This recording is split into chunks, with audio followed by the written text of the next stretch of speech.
Have you ever felt like you're surrounded by people, yet completely invisible? What if the reason you're struggling to connect isn't because you're antisocial, but because your brain is wired to protect you from the very thing you crave most? Authentic relationships. Living without friends doesn't just leave a gap in your social life. It can reshape your emotional landscape in ways you might not expect. Here are 5 crucial insights that explain the deep psychological effects of isolation. 1. Emotional isolation. Can you truly be yourself alone? Imagine a joy so empty that it's like celebrating a victory in silence. When you have no one to share life with, emotions, both good and bad, become magnified. Without friends, sadness feels endless and joy loses its meaning. But why is it that, even in our loneliest moments, we don't trust ourselves to process emotions? Without anyone to challenge our inner critic, we spiral deeper into self-doubt. Could it be that the biggest enemy of connection is the voice inside our head? 2.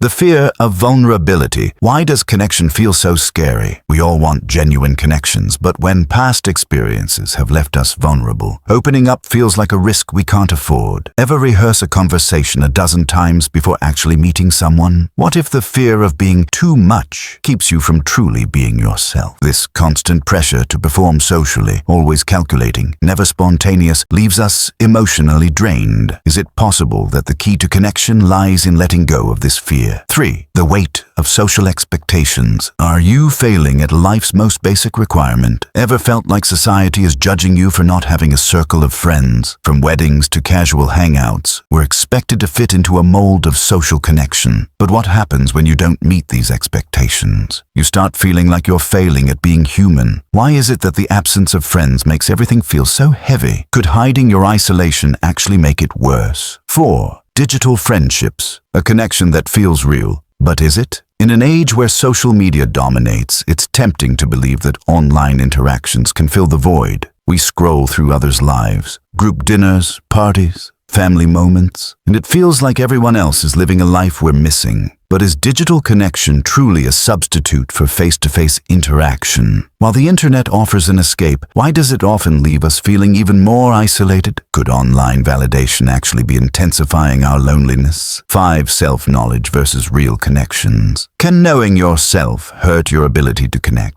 What if the very thing that makes you more self-aware, your time spent alone, could also be the reason you're struggling to connect? People without friends often develop deep insights into who they are, discovering passions and interests that others might never have the chance to explore. But here's the twist. The clearer you are about yourself, the harder it might be to engage in authentic relationships. Why does understanding human behavior sometimes make it harder to connect with people? Could it be that self-awareness and isolation are linked in a way we've never considered? It's easy to think that living without friends is a choice or a flaw, but understanding the psychology behind it reveals something far deeper. Isolation isn't just about being alone. It's about the complex protective mechanisms the mind creates to shield us from the pain of past experiences. So, next time you feel the weight of loneliness, ask yourself, could the very things that make you feel isolated, your depth, your sensitivity, your hard-earned self-knowledge, be the key to building the connections you crave?